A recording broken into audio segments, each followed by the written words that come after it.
بسم اللہ الرحمن الرحیم۔ ان دی نیم آف اللہ۔ کس سے گلہ کروں؟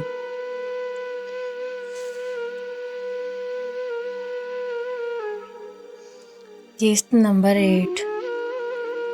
آمنہ نے جب مدثر کی یہ بات سنی تو وہ زیادہ حیران نہیں ہوئی۔ اس نے مدثر کو کہا کہ ٹھیک ہے، آپ شادی کر لو، پھر مجھے یہاں سے جانے کی اجازت دے دو۔ مدثر نے کہا نہیں، ایسے کیسے اجازت دے دوں؟ تم میرے سارے کام کیا کرو گی اور میری آنے والی بیوی کی خدمت بھی کیا کرو گی۔ آمنہ نے روتے ہوئے مدثر کو کہا کہ مدثر کیا ہو گیا ہے؟ آپ تو کتنے وعدے کیا کرتے تھے، کتنی قسمیں کھاتے تھے، یہاں کہاں گئے تمہارے وہ وعدے، تمہاری وہ قسمیں؟ کیا انسان اتنا جلدی سب کچھ بھول جاتا ہے؟ کیا آپ مجھ پر تھوڑا سا بھی ترس نہیں آتا؟ یار، میں وہی آمنہ ہوں جس پر تم جان نثار کرتے تھے، میں وہی آمنہ ہوں جس کے لیے راتوں کو جاگا کرتے تھے۔ یار، میں وہی آمنہ ہوں جس کی ذرا سی بھی تکلیف تجھ سے برداشت نہیں ہوتی تھی۔ یار، میں وہی آمنہ ہوں جس کو دیکھنے کے لیے تم ترستے تھے۔ مدثر، بتاؤ میرا قصور کیا ہے؟ کیا یہی میرا قصور ہے کہ میں نے بھاگ کر آپ کے ساتھ شادی کی؟ کیا میرا یہ قصور ہے کہ میں نے اپنے پیار کو توڑ نہیں پایا؟ کیا میرا یہی قصور ہے کہ میں نے اپنی ماں باپ کو ذلیل رسوا کیا؟ میرا یہ قصور ہے کہ میں نے کسی اور کی دلہن بننے کی بجائے آپ کی دلہن بننا پسند کیا؟ کیا آمنہ کے رونے پر مدثر کو مزید غصہ آ گیا اور اس نے کہا کہ بکواس بند کرو، مجھے سب کچھ یاد ہے۔ پھر آمنہ نے کہا، کیا مدثر یہ باتیں آپ کو بکواس لگتی ہیں؟ کیا میرا رونا دھونا آپ کو صرف اور صرف محض ایک ڈرامہ لگتا ہے؟ مدثر، آپ کو کیوں نظر نہیں آتا میں تکلیف میں ہوں، میں دکھ میں ہوں، مجھ پر ظلم کیے جاتے ہیں، مجھے مارا جاتا ہے، ٹارچر کیا جاتا ہے، تمہارا ابو مجھے گندی گندی باتیں سناتا ہے۔ کیا یہ محبت کا صلہ دیا تو نے آپ مجھے؟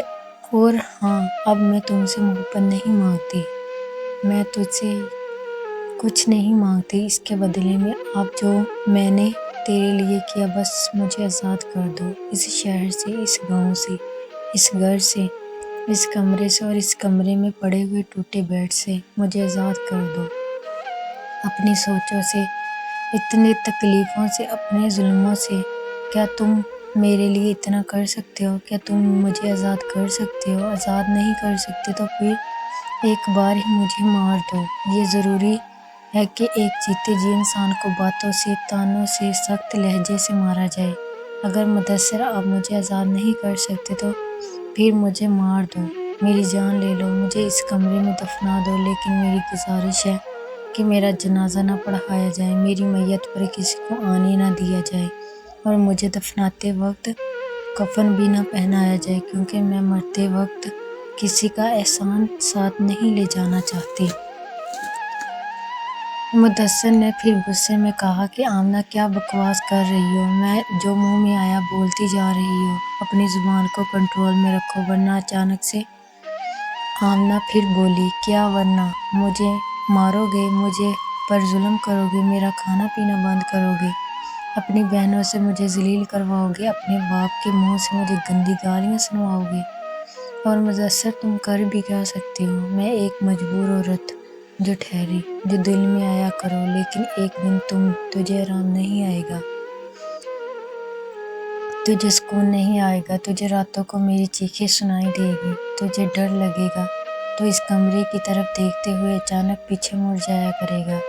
مدثر اونچا بولتا اور آمنہ کو ڈراتا ہوا کمرے سے باہر نکل گیا۔ پیچھے سے آمنہ اور اونچا اونچا رونے لگی۔ پھر مدثر کی ایک بہن آئی، اس نے کہا، خبردار جو آئندہ میرے بھائی کے سامنے بولی اور میرے بھائی کو ایک لفظ بھی کہا، اگر ایسا کرو گی تو میں تمہاری زبان کھینچ لوں گی، بہت چلتی ہے نا کینچی کی طرح، تمہاری زبان کاٹ کے رکھ دوں گی، تیرا گلا دبا کر تیری بولتی بند کر دوں گی، تجھے سانس بھی نہیں آئے گی۔ یہ تو ابھی میں تجھ پر رحم کرتی ہوں، ورنہ مجھے تجھ جیسی عورتوں کو سیدھا کرنا آتا ہے۔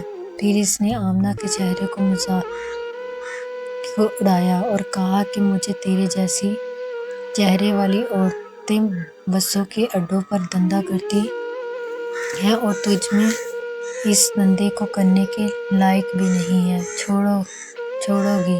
پھر اس نے کہا کہ تیرے جیسی بیٹیوں کو باپ رات کو خود بازار میں چھوڑ کر آتے ہیں اور صبح آ کر واپس لے جاتے ہیں۔ آمنہ سے اس کی بات برداشت نہ ہوئی۔ آمنہ نے اس کے گلے کو پکڑ لیا اور اس کو زور سے دبانا شروع کر دیا۔ مدثر کی بہن کی ایک اونچی آواز کمرے سے باہر نکلی اور وہ آمنہ کے شوہر اور سسر کے کانوں پر جا پڑی۔ وہ بھاگ کر آئے، انہوں نے اپنی بیٹی کو بچایا اور پھر آمنہ کو مارنا شروع کر دیا۔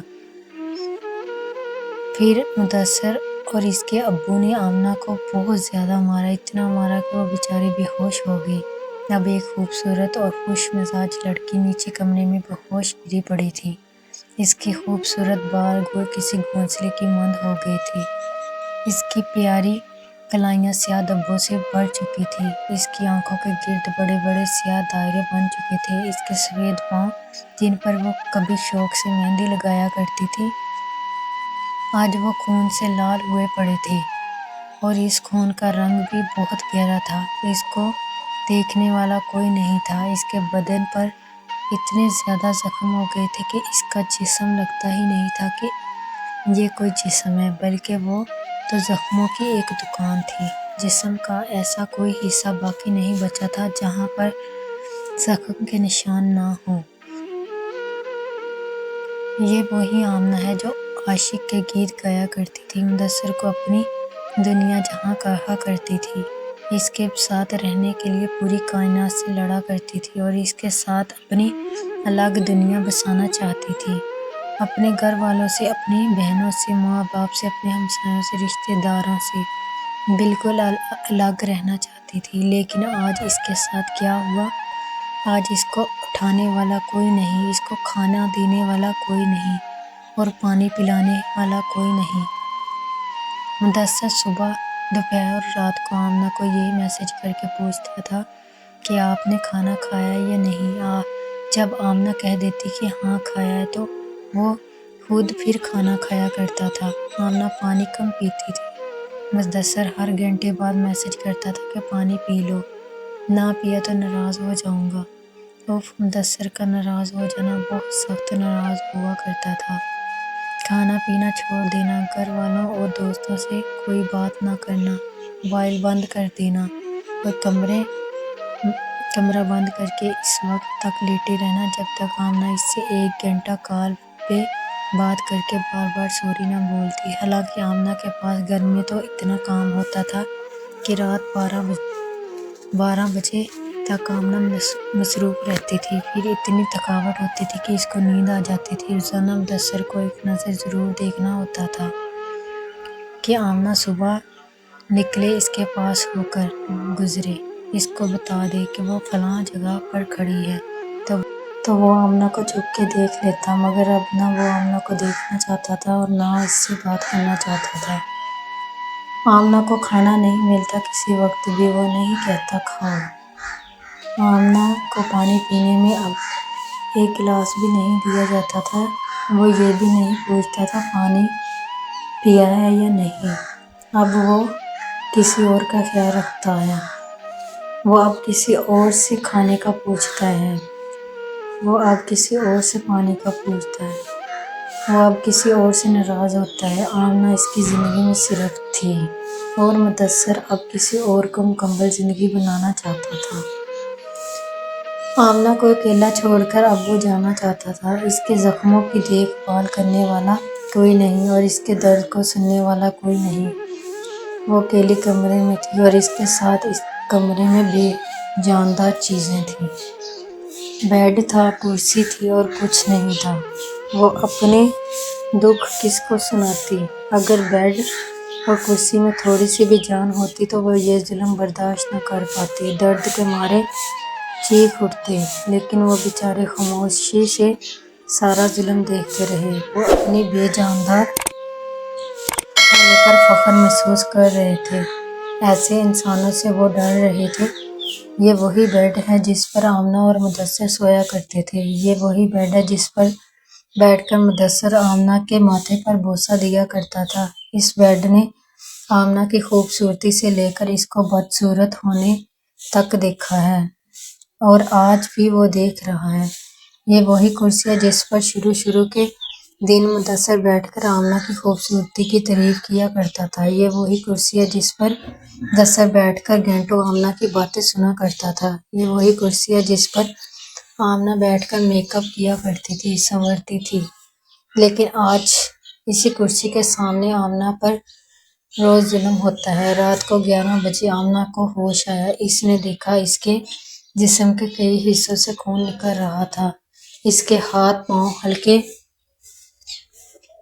بلکہ پورا جسم درد کر رہا تھا۔ وہ اٹھنے کی کوشش کر رہی تھی لیکن اس سے اٹھا نہیں جا رہا تھا۔ پھر آمنہ نے اسی کرسی کا سہارا لیا اور اس بیڈ پر جا گری۔ یہ وہی بے جاندار چیزیں ہیں جو آمنہ کا سہارا بن رہی تھیں، لیکن اسی گھر میں کچھ اشرف المخلوقات انسان بھی موجود تھے جنہوں نے ایک بار بھی آمنہ کو دیکھنے کی زحمت نہیں کی۔ آمنہ نے اب اپنے آنسوؤں بھری نگاہوں کو خدا کی طرف اٹھا کر کہا کہ اے خدا، میں کس سے گلہ کروں؟